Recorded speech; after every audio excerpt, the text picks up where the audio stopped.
Hey everybody, hard to believe it's already week 9.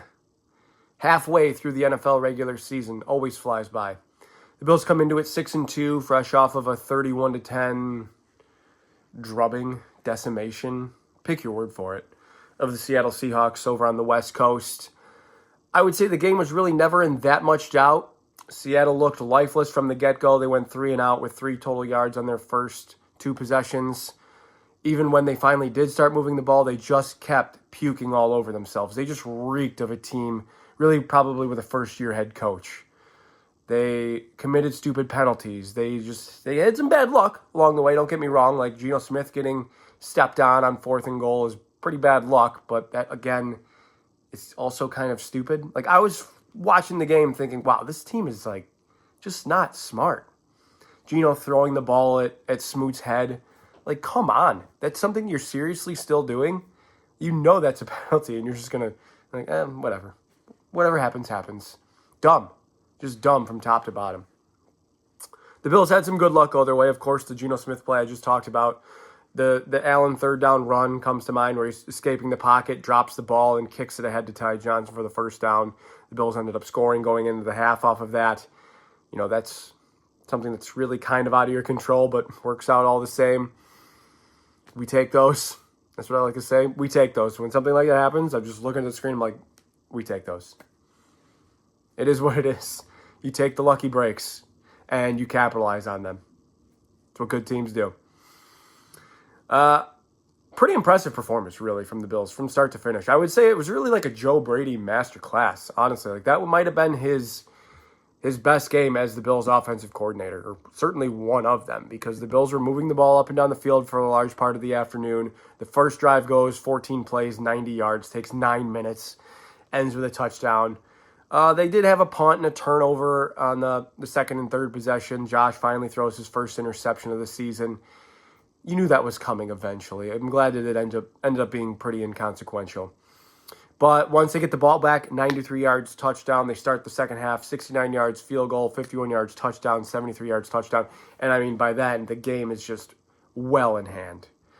And so a really nice job. It was the first, I don't want to say the first, but like, I feel like we've all had kind of issues with, or things we wanted to nitpick with the offense. You know, it started with really nothing the first 2 or 3 weeks of the season, but then it became, well, what happened to everybody eats? And now I think we need to acquire a new receiver. They go out, they get Amari Cooper. Of course, you know, how are we going to utilize that? How's that all going to fit in? And this was like, I think they're hitting their stride. I really hope they're hitting their stride because they certainly seem to be back on the path towards like the championship contender. And everything around the league went well for them as well. That's not everything, but everything within the AFC East is going perfectly for them. I mean, swimmingly. Couldn't be going better. The Dolphins, who they play this week, ended up blowing it against Arizona. The Jets lost again, this time to New England. New England wins, but you're not really considering them much of a threat. So the Bills have a 4-game lead in the win column against all 3 other teams. They have beaten 2 of them already. So they have, you know, a leg up there as well. They have road wins over Miami and the Jets, in fact. So, I mean, there's potential to just sort of coast here for the division. The Bills could have this thing locked up with 4 or 5 weeks to go if everything goes according to plan. But I like to say sometimes nothing really ever goes according to plan. So, am I done with Seattle? I usually spend half the video, 7 or 8 minutes talking about the previous week's game. I mean, what would there be to nitpick? I'm not going to nitpick, obviously. I should just compliment people. That's what I should do. Very impressive performance by the defense. I thought that the absence of Terrell Bernard would make a difference, and I thought that the Kenneth Walker matchup, especially against Balin Spector, would be problematic for the Bills. It wasn't at all. And I mean at all. I'm going to look this up really quick. What did Kenneth Walker end up with? 9 carries for 12 yards. Comically bad. Most of Geno Smith's passing yards came, I thought, later in the game. You know, they had, like I said, they had the one nice drive for the field goal early on. But he was 21 of 29 for 212 yards with a pick. The leading receiver was Jackson Smith-Njigba. I felt like a lot of his receptions kind of came in like the last two drives where the Bills were kind of coasting at that point.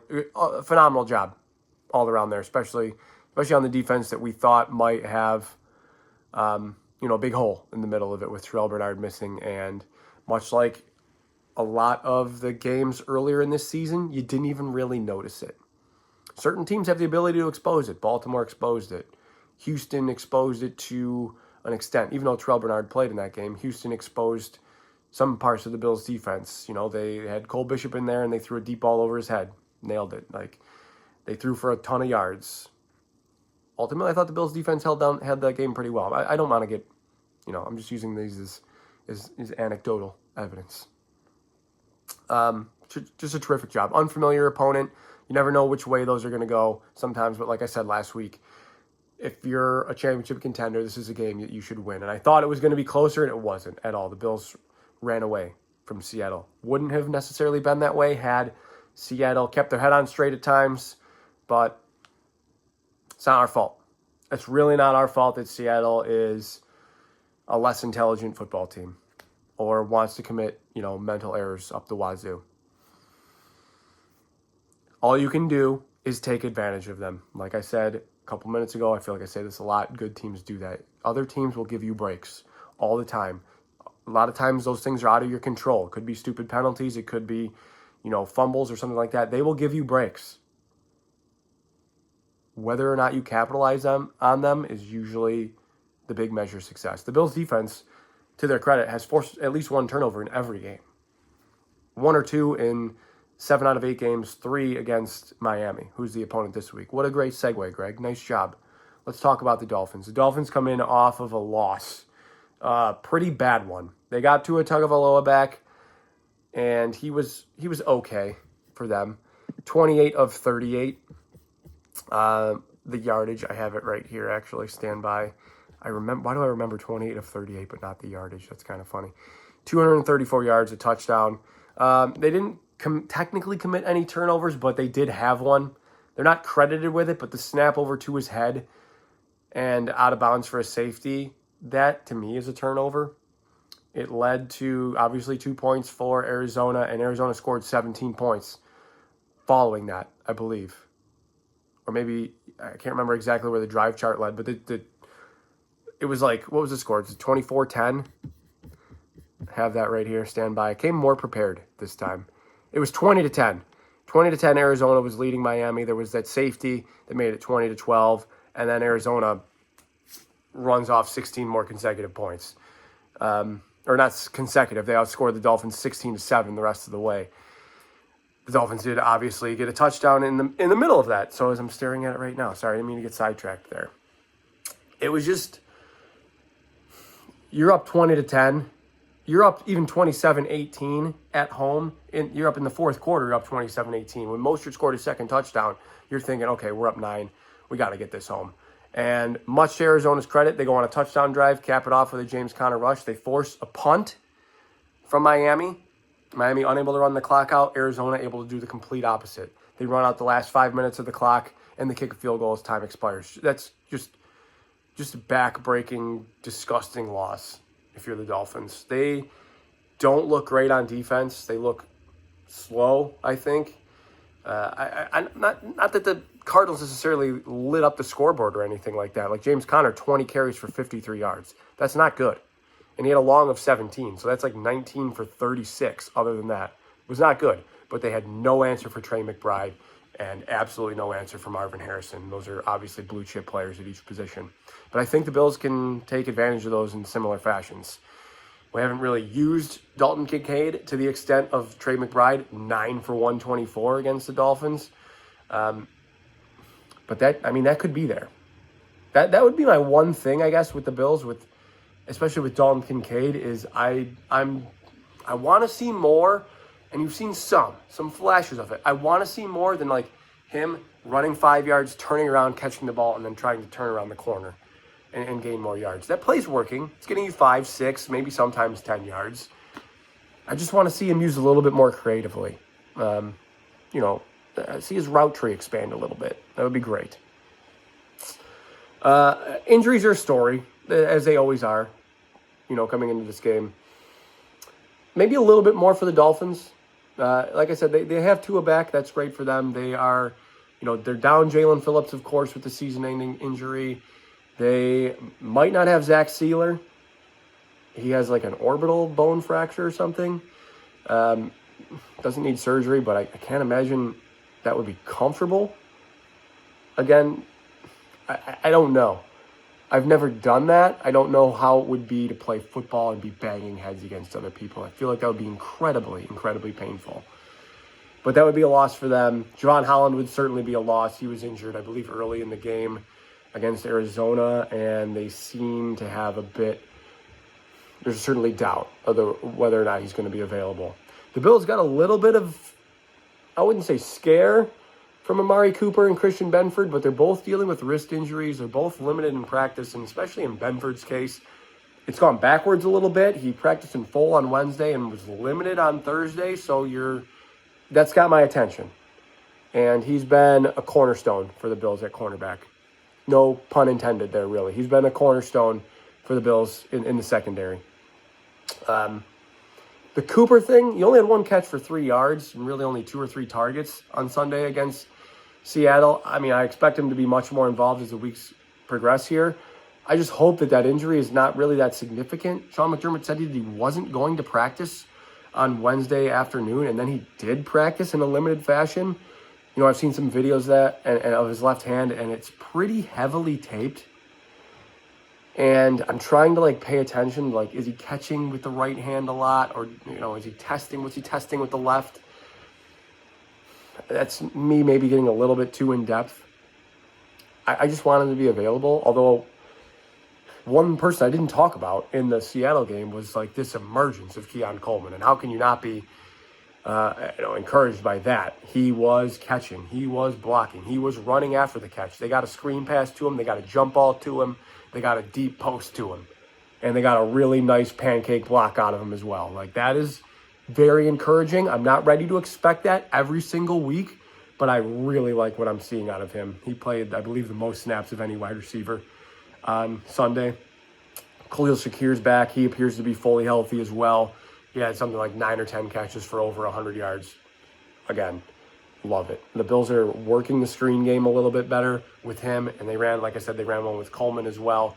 Shakir has just got sticky hands, man. He is just, that is Allen's go-to. He's like Cole Beasley, but with a little bit more run after the catch ability. I feel like Cole Beasley would kind of just catch, turn it upfield and get down if there wasn't a lot there, and Shakir's willing to seek out extra yardage, which he's quickly becoming a fan favorite. I should probably mention James Cook had 100 yards rushing and 2 touchdowns as well. I didn't even get to that. Everything was clicking for the Bills on Sunday in Seattle. And given their history against Miami, I really expect that to continue. James Cook had 3 rushing touchdowns against Miami in the Week 2 win on Thursday Night Football. Again, a game that was really never in very much doubt. It was 7-7 early on, and the Bills just ran away from them.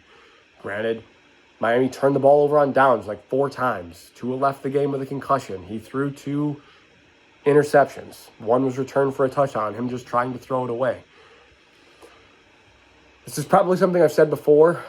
You can't really trick your divisional opponents, I don't think. You can't window dress everything or show them something. Give them looks that they haven't really seen before. They're going to be just about ready for everything. That goes both ways, of course. It's just that the Bills have the best player on the field, and it's Josh Allen at the most important position.